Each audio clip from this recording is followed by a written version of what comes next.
What's up, guys? God's Elite back with another video. In this video, we're going to be talking about the House of Wolves expansion in Destiny.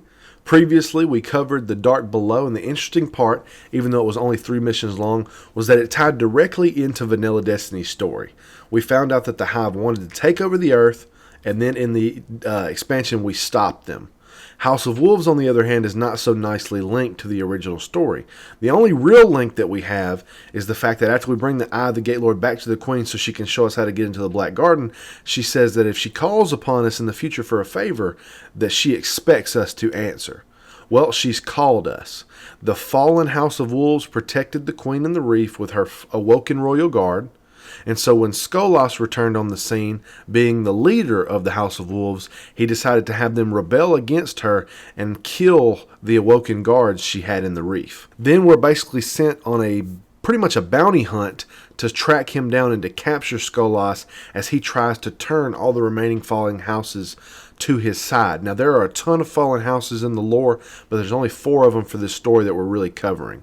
So you've got Skolas and his House of Wolves, and then they go to Venus, and we learn that he has now taken over the House of Winter. After we take out some of the House of Winter on Venus, we track him to Earth, where we stop him from being able to capture or take over the House of Kings and the House of Devils that are on the Earth. He somehow wanted to skip the House of Exile on the Moon, because who cares about them, right? We then learn in the Wolves Gambit mission that we find out he's trying to use the oracles in the Vault of Glass to do something with the Vex and their technology, which is why when we capture him in the final mission, we find out that he learned how to adapt the Vex technology and is able to teleport his entire armies through time and space. So if he would have taken over the other fallen houses, it would have been a mess. We then also had a strike that came with the DLC that I didn't talk about in the missions called the Shadow Thief, and basically it has to do with Taniks. Taniks is a fallen, pretty much mercenary. He is not part of any particular house. He is contracted out. He is the one that released the Archon Priest from the original Winter's Run strike in Vanilla Destiny.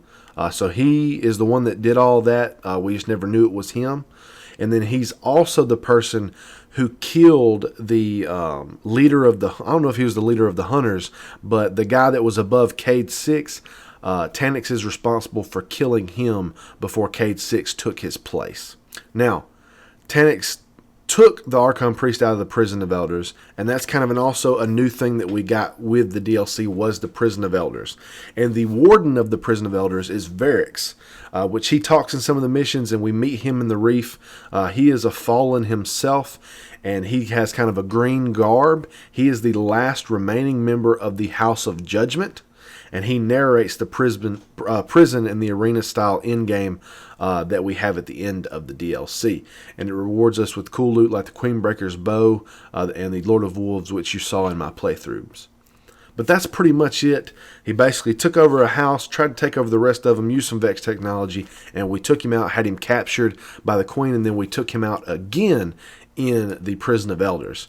So that's pretty much it for as far as House of Wolves go. I do have an announcement, though, for the Road to Destiny 2 series. It has not performed well at all. I was really hoping it was going to do better than my previous Road to Iron series that I did last year. But Destiny just lately is not really doing great at all content-wise. So I really want to take the time that I've been putting into these videos every day and put them into other videos that might be more interesting for everyone. I'm still going to be doing the recap video for Taken King as a whole and for Rise of Iron as a whole. But as far as the Road to Destiny 2 individual daily missions, I'm going to cut those for now so that I can use that time to make some other fun videos that I've been thinking about lately.